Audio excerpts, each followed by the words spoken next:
Swastiastu. Kami dari kelompok 5 akan membawakan materi text planning. Saya Nimade Meta Pratiwi, NPM 099 akan membawakan materi pertama yaitu pendahuluan. Langkah pembaruan dan penyempurnaan Undang-Undang PPN Nomor 8 Tahun 1983 terus dilakukan pemerintah semenjak tahun 1994. Terakhir dengan diterbitkannya Undang-Undang PPN Nomor 42 Tahun 2009 yang meningkatkan kepastian hukum dan keadilan bagi pengenaan pajak pertambahan nilai. Sejak diterbitkannya Undang-Undang PPN yang baru, ada beberapa peraturan yang dari Dirjen Pajak yang dilakukan dan telah mengalami revisi seperti terlihat di bawah ini yang mengubah ketentuan mengenai pembuatan kode faktur pajak keluaran saat terutang pajak dan saat pembuatan faktur pajak, pelaporan PPN secara manual atau melalui data elektronik, dan yang disampaikan lewat e-filing, adanya kewajiban untuk menyampaikan surat pemberitahuan kode cabang atau penandatanganan faktur pajak. Selanjutnya, pajak pertambahan nilai atau PPN. Pajak pertambahan nilai atau PPN adalah pajak tidak langsung yang dikenakan atas konsumsi barang atau jasa kena pajak di dalam daerah pabean.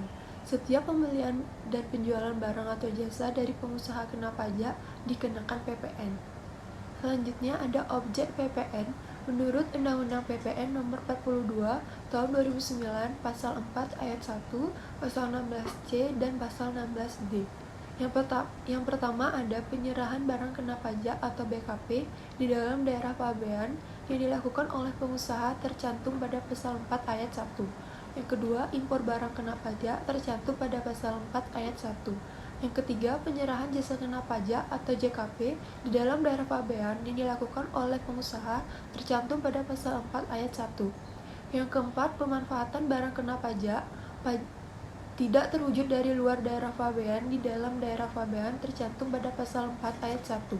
Yang kelima, pemanfaatan jasa kena pajak dari luar daerah pabean di dalam daerah pabean tercantum pada Pasal 4 Ayat 1.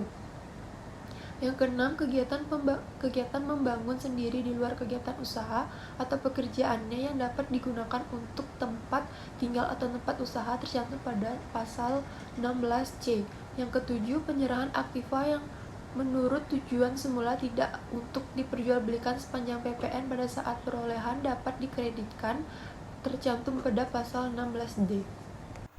Baik, saya Putu Selina Hanawi Jayanti, NPM 149, akan melanjutkan presentasi dari teman saya. Perencanaan PPN. Perencanaan PPN ini difokuskan pada beberapa upaya, yaitu sebagai berikut. Yang pertama, memaksimalkan mekanisme pengkreditan. Yang kedua, memaksimalkan fasilitas di bidang PPN. Yang ketiga, sentralisasi pengenaan PPN. Yang keempat, memaksimalkan restitusi PPN. Yang kelima, membangun sendiri dalam kegiatan usaha. Yang keenam, PPN atas dasar gratis untuk keperluan promosi. Yang ketujuh, penjagaan cash flow. Yang kedelapan, pengendalian PPN. Dan yang kesembilan, tanggung jawab renteng. Selanjutnya ada mekanisme pengkreditan dan pelaporan PPN. Mekanisme penggeseran PPN dilakukan melalui pemungutan kembali PPN dari pembeli berikutnya. Jika jumlah PPN yang dipungutnya lebih besar dan PPN yang telah dibayar pada saat perolehannya, maka kelebihannya harus disetorkan ke kas negara. Mekanisme ini sering disebut dengan Indirect Subtraction Method atau PKPM.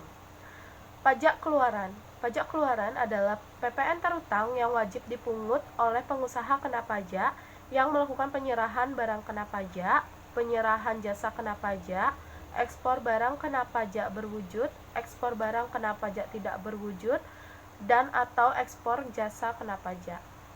Pajak masukan. Pajak masukan adalah pajak pertambahan nilai yang seharusnya sudah dibayar oleh pengusaha kena pajak karena perolehan barang kena pajak dan atau perolehan jasa kena pajak dan atau pemanfaatan barang kena pajak tidak berwujud dari luar daerah pabean dan atau pemanfaatan jasa kena pajak dari luar daerah pabean dan atau impor barang kena pajak.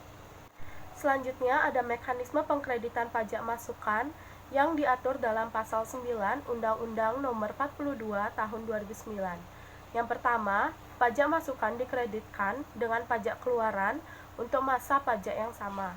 Yang kedua, Apabila terdapat pajak masukan yang dapat dikreditkan tetapi belum dikreditkan dengan pajak keluaran pada masa pajak yang sama, dapat dikreditkan pada masa pajak berikutnya paling lambat yaitu 3 bulan setelah berakhirnya masa pajak yang bersangkutan sepanjang belum dibebankan sebagai biaya dan belum dilakukan pemeriksaan. Yang ketiga, jika dalam suatu masa pajak belum ada pajak keluaran, maka pajak masukan akan tetap dikreditkan. Selanjutnya akan dilanjutkan oleh teman saya. Perkenalkan, nama saya Niputu Etia Yurika Pratiwi, NPM 153. Di sini saya akan melanjutkan presentasi dari teman saya. Pajak masukan. Pajak masukan dapat dikreditkan apabila yang pertama memenuhi ketentuan formal, yang kedua itu memenuhi ketentuan material. Faktur pajak. Faktur pajak adalah bukti pungutan pajak yang dibuat PKP yang melakukan penyerahan BKP atau JKP atau bukti pungutan pajak karena impor BKP yang digunakan oleh Rektorat Jenderal Bea Cukai.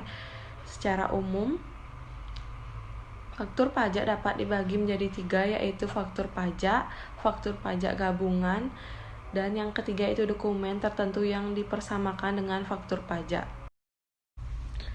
Saat pembuatan faktur pajak, yang nomor A, untuk meringankan beban administrasi wajib pajak, saat yang tepat untuk pembuatan faktur pajak adalah pada saat terutangnya pajak, yaitu pada saat penyerahan atau dalam hal pembayaran mendahului penyerahan, maka faktur pajak dibuat pada saat pembayaran.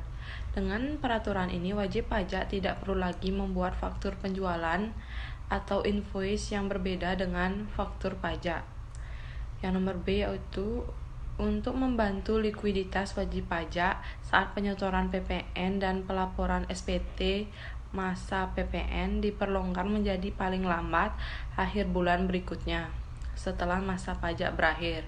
Yang nomor C, faktur pajak gabungan merupakan faktur pajak yang harus dibuat paling lambat pada akhir bulan penyerahan BKP dan atau JKP saat terutangnya PPN sesuai peraturan Menkeu nomor 240 PTTMK nomor 03/2009. Saat terutangnya PPN ditetapkan sebagai berikut. Yang pertama, pemungutan pajak pertambahan nilai dan pajak penjualan atas barang mewah menganut prinsip aktual, artinya terutangnya pajak terjadi pada saat penyerahan barang kena pajak atau jasa kena pajak, meskipun pembayaran atas penyerahan tersebut belum diterima atau belum sepenuhnya diterima, atau pada saat impor barang kena pajak.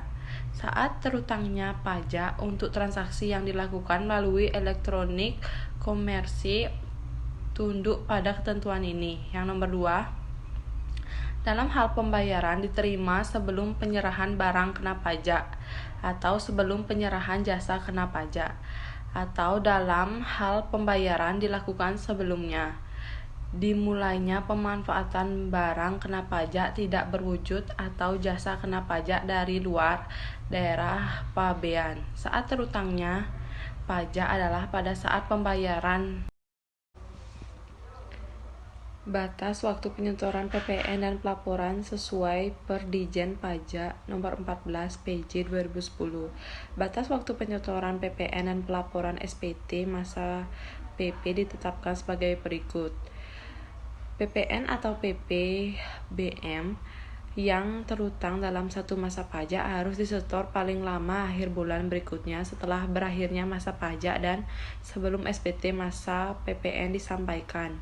Dalam hal tanggal jatuh tempo penyetoran bertepatan dengan hari libur, termasuk hari Sabtu atau hari libur nasional, penyetoran dapat dilakukan pada hari kerja berikutnya. SPT masa PPN harus disampaikan paling lama akhir bulan berikutnya setelah berakhirnya masa pajak. Dalam hal akhir bulan adalah harta libur termasuk hari Sabtu atau hari libur nasional, maka SPT masa PPN dapat disampaikan pada hari kerja berikutnya. Memaksimalkan fasilitas di bidang PPN. Bagi PK yang mendapatkan fasilitas PPN tidak dipungut, PPN dimasukkan yang berhubungan dengan perolehan BKP atau KB tetap dapat dikreditkan, sedangkan bagi PKP yang mendapat fasilitas PPN dibebaskan. PPN masukan yang berhubungan dengan perolehan BKP atau JKP tidak dapat dikreditkan. Sebelumnya, perkenalkan, nama saya Newayanova Febrianti, NPM 178. Saya akan melanjutkan pemaparan materi selanjutnya, yaitu fasilitas yang berkaitan dengan PPN terutang adalah: yang pertama, fasilitas PP tidak dipungut, fasilitas PP dibebaskan, dan fasilitas PP ditanggung pemerintah.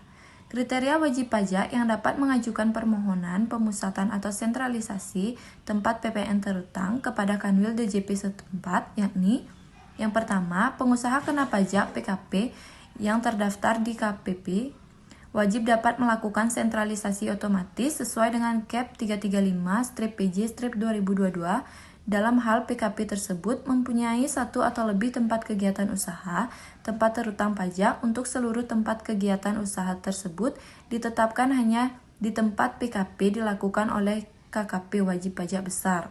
Yang kedua, PKP yang memiliki lebih dari satu tempat PPN terutang atau selain butiran dapat memilih satu tempat atau lebih sebagai tempat pemusatan PPN terutang.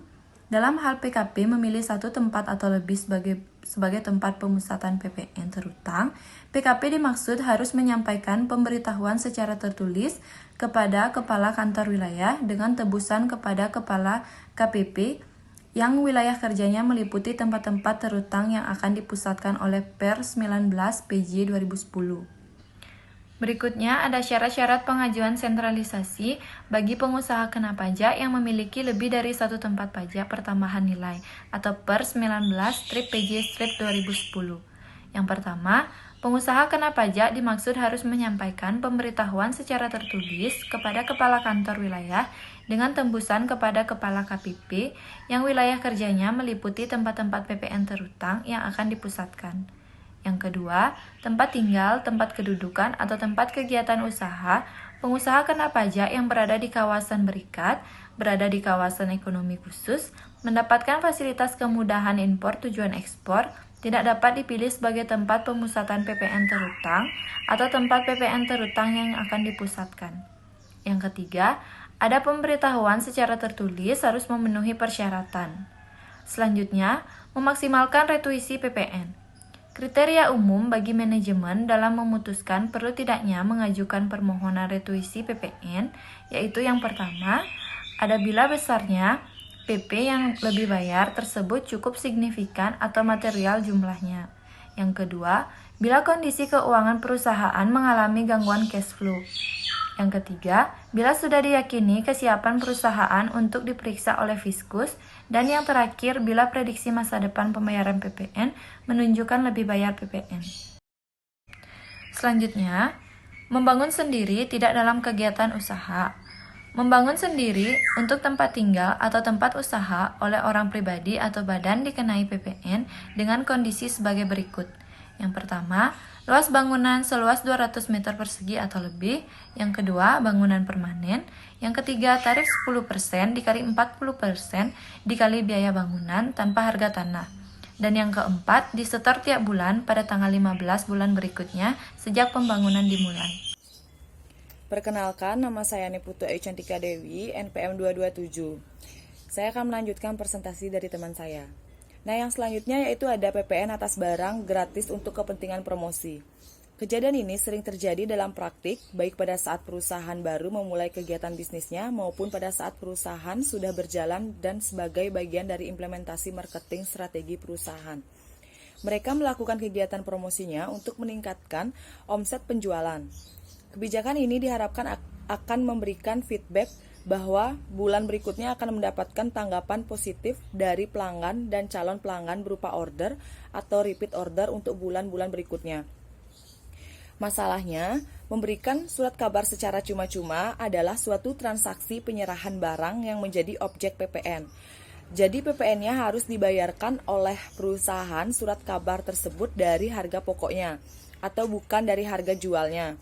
Sebagai tambahan pengeluaran biaya perusahaan karena tidak mungkin dapat ditagih dari pelanggan atau calon pelanggan yang sudah menerima surat kabar yang gratisan itu. Sebagai ilustrasi, PT ABC menjual surat kabar ke pelanggannya dalam bulan Oktober 2008. Cara yang pertama, penjualan 2.000 eksemplar seharga 4.000. 4.000 dikali 2.000 sama dengan 8 juta. PPN 10% yaitu 800.000.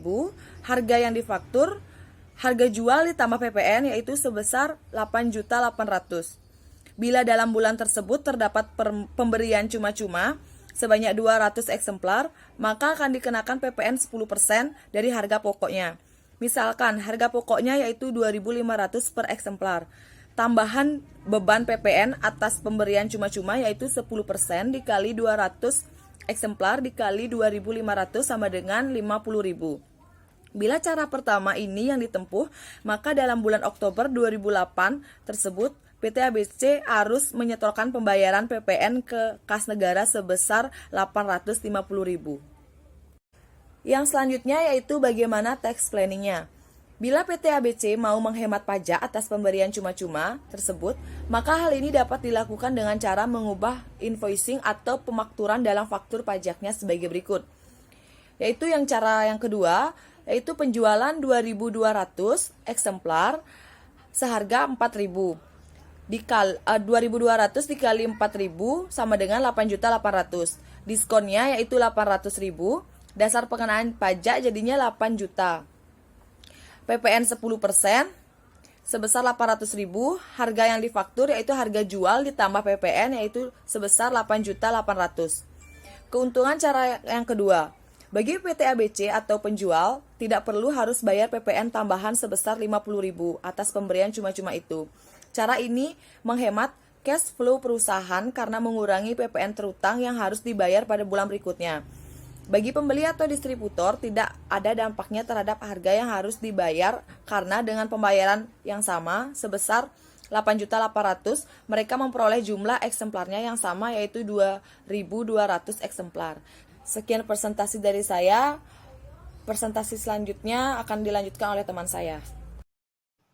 Baik, saya Nika Dewi Putri, NPM 228, akan melanjutkan presentasi. Selanjutnya ada penjagaan terhadap cash flow perusahaan. Cara-cara aman dalam penjagaan cash flow perusahaan, yang pertama yaitu menyegerakan pengajuan nomor pokok pengusaha kena pajak atau NPPKP pada perusahaan yang baru berdiri. Yang kedua, memilih mendirikan perusahaan di lokasi yang mendapatkan fasilitas perpajakan PPN. Yang ketiga, mengusahakan membeli bahan baku pada saat akan menjalankan proses produksi atau just in time. Yang keempat, mengajukan permohonan sentralisasi PPN bagi perusahaan yang mempunyai kantor cabang. Yang kelima, penanganan faktor pajak dengan baik. Selanjutnya, ada pengendalian pajak melalui tax review. Tax review merupakan pelayanan yang bertujuan untuk menelaah dan meneliti tingkat kepatuhan wajib pajak secara umum dan memberikan rekomendasi untuk meminimalkan pajak yang belum diketahui perusahaan. Tax review meliputi seluruh kewajiban perpajakan wajib pajak, termasuk PPN dan PPNBM. Selanjutnya, tax review memiliki tujuan sebagai berikut. Yang pertama, untuk mengetahui apakah terdapat kesalahan implementasi kewajiban dan prosedural perpajakan, dan kemudian dilakukan perbaikan dan penyesuaian dengan ketentuan peraturan perpajakan. Yang kedua, hasil tax review dapat digunakan sebagai bahan acuan dasar untuk menyusun SPT tahunan PPh Badan.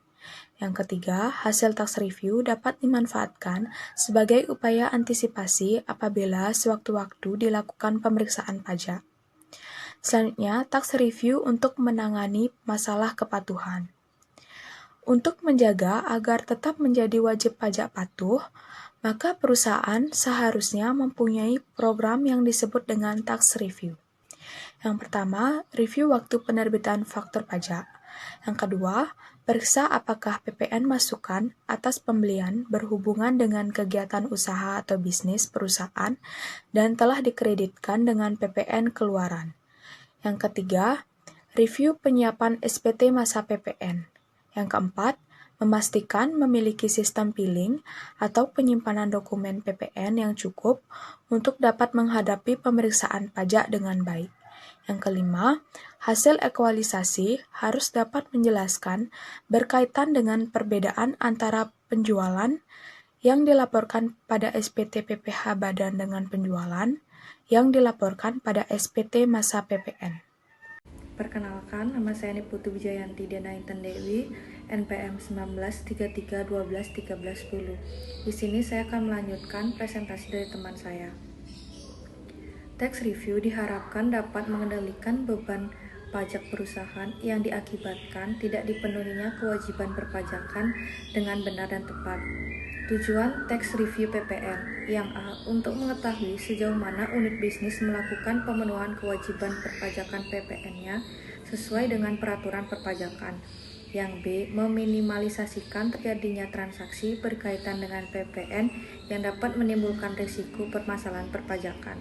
Yang C. Meminimalisasikan sanksi perpajakan PPN yang diakibatkan kesalahan pencatatan yang dilakukan oleh unit bisnis dan memperbaikinya. Yang D. Agar unit bisnis tidak melakukan kesalahan yang sama pada waktu yang akan datang. Yang E. Mempersiapkan unit bisnis dalam menghadapi pemeriksaan yang dilakukan oleh pihak Fikus. Selanjutnya ada prosedur tax review PPN. Prosedur yang dilakukan dalam tax review PPN mencangkup langkah-langkah antara lain sebagai berikut. Yang A. Melakukan kegiatan monitoring berupa penelitian data yang telah dikirimkan oleh unit bisnis, yaitu SPT masa PPN dan SPT tahunan badan, buku besar atau ledger, laporan keuangan meliputi hal teknis pengisian dan perhitungannya. Dari data ledger, dilakukan ekualisasi dengan SPT masa PPN. Yang B.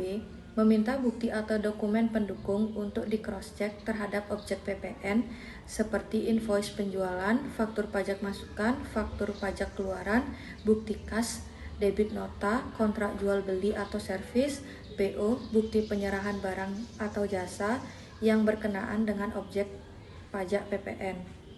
Yang C.